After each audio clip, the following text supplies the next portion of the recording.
Hello, students. Ready for some adventures? Let's get started. Today, we will create the main menu with buttons to make everything truly authentic.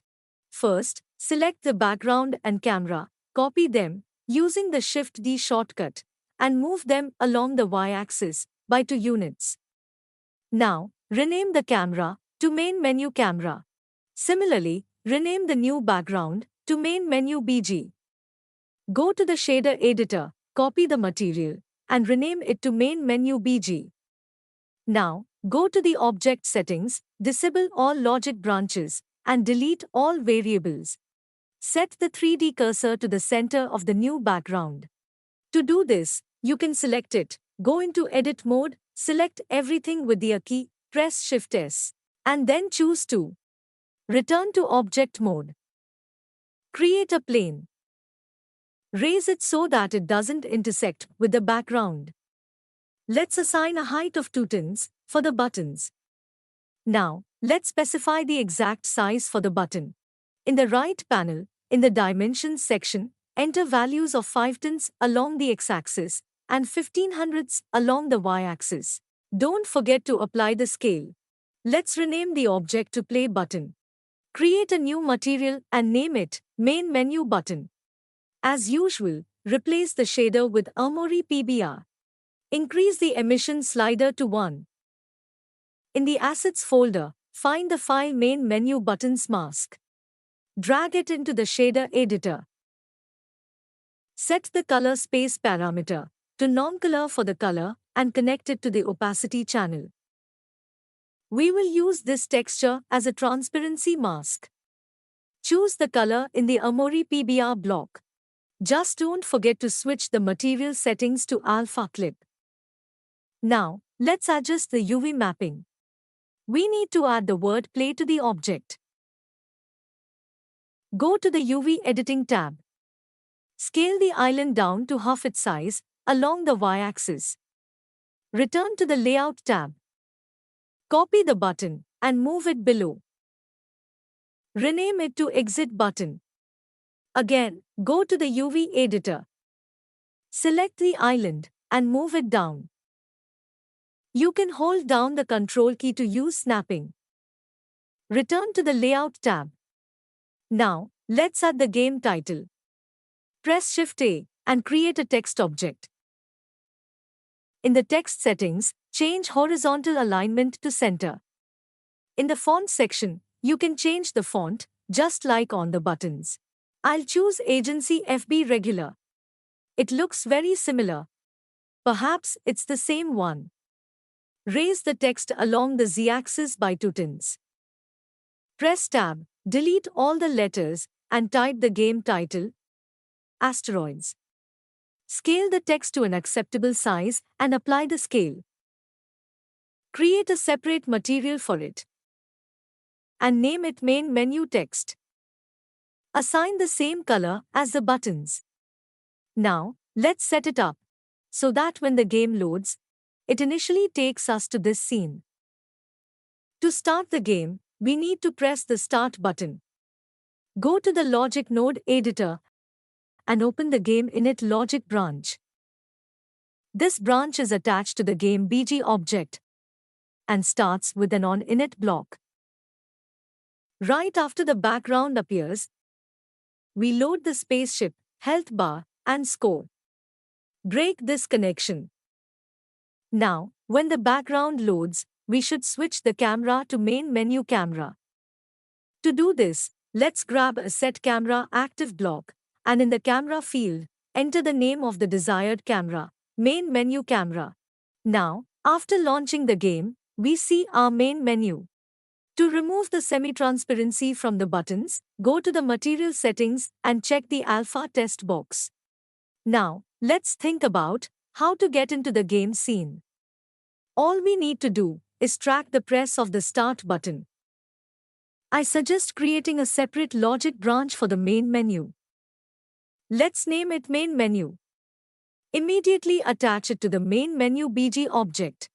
Now, the button. We need a Raycast object block. Connect it to the mouse block in started mode. For the coordinates, connect the Get Mouse Location block. In the object field, enter the name of the play button. In the camera field, be sure to select the main menu camera. Retrieve a set camera active block and connect it to the true output. In the camera field, choose our main camera. Let's run the game and check how the button works. Clicking on the button instantly takes us to the game scene. But now we can't see the spaceship, health indicator, or score. Go to the game init branch. We need to execute this code block somehow, but only after pressing the start button. We can use an on-event block for this. In the text field, write the name of the event that we will track to execute the connected code block. For example, game start. Now, go back to the main menu branch. After switching the camera, connect a send global event block. In the text field, enter the event game start. Let's run the game. Now everything has returned to its place. Now, let's configure the exit button. It's quite simple. Copy this code block. Change the object name to exit button. Remove the two unnecessary blocks after it. Retrieve the shutdown block. This command closes the application. So, clicking the exit button will, surprisingly, mean exiting the game. Make sure the button comes to life and behaves correctly. Well, now we can add some beauty to the buttons. Let's change their color and size when the cursor hovers over them. Remember how to track the cursor hovering over an object? Well, I'll remind you. Copy the connection with the raycast object block and replace the mouse block with the onUpdate block. That's it. Now we have two real-time channels in use, true and false. Let's start with the scale. When the cursor hovers over the button, let's slightly increase its size. Retrieve to set scale blocks. In both, enter the name start button in the object field. One block is connected to the true channel, which means when the mouse cursor is over the button. So, for the X and Y axis, enter the values 1 whole, 5 hundredths. Leave the Z axis at 1. For the second block, connect it to the false channel and leave the default values, which are all ones. When the cursor moves outside the button, it will return to its original size.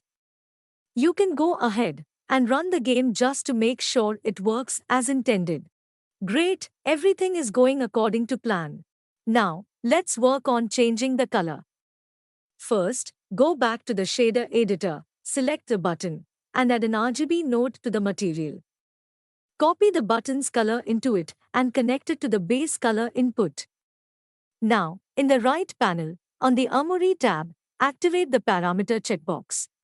This will allow us to use this block as a parameter in the logic tree. In the Node tab, in the Name field, enter a memorable name, such as button color. In the logic tree, we will refer to this block using this name. So, nothing new there. Now, let's return to the Logic Node editor. Open the main menu branch. Right after changing the scale, add a set material RGB param block. In the object field, specify the play button. Check the per object box. Connect the material input to the material block and choose the main menu button material. In the node field, enter the name of the button color block. In the color field, select a lighter shade than the default. Copy the block, connect it to the false branch, and change the color to the default color. You can copy it from the material settings. Don't forget to connect the material block to the material channel. Now, copy all of this, paste it below, and change the object to exit button in 5 places. Now let's run the game and wait a bit before clicking the play button. At least 15 seconds. And now, if you click play, we will start the game surrounded by asteroids. All the time we were in the main menu, the asteroids were spawning and multiplying. We need to fix this issue. Asteroids should start spawning only after we press the play button. I suggest introducing a variable in which we will store the state of our game. There will be two states, menu and game. It would be convenient to create this variable in the game object. It will be a string variable of type string. Let's name it GameState. Leave the default value as text. It doesn't matter. However, after initiation, let's immediately assign it the value main menu. To do this, go to the game init branch and retrieve two blocks. Set object property, where you specify the variable name, GameState, and string block, which you connect to the value channel and set its value to the variable, for example, main menu.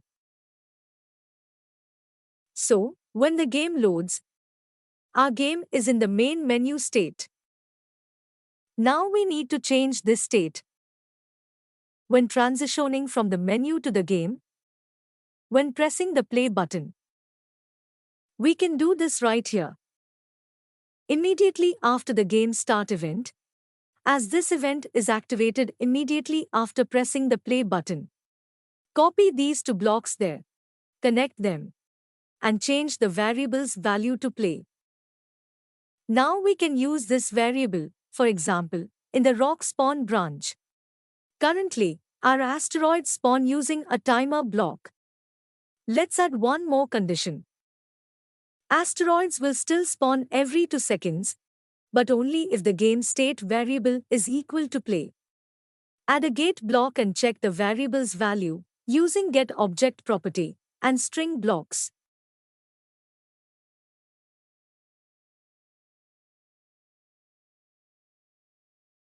Now, let's run the game again, spend some time in the menu before clicking on the button. Now, we can see that everything works fine. However, a bug has appeared. Try clicking in the center of the screen. Look, another spaceship appeared from somewhere, and then a third one. We need to fix this issue urgently. The problem is that the raycast object block continues to work even after we switch from one camera to another.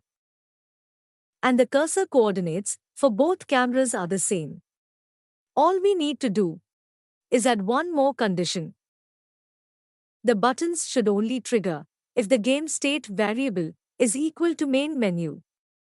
In the main menu branch, let's add a gate block right after the mouse click and check the value of the game state variable using getObject property and string blocks. The variable is stored in the game BG object. Be sure to specify it in the object field. Enter the name of the game state variable. In the string block, write the value to compare, which is main menu. Now, clicking on the button will not count if we have switched to the game scene. The same needs to be done in 3 other places.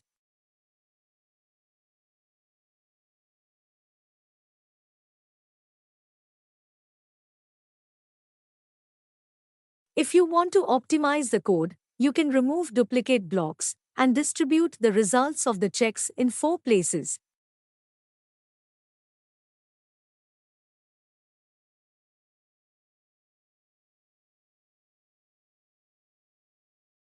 You can also connect the update block to 2 branches at once. Well, that's enough for today. See you in the next lesson. Goodbye.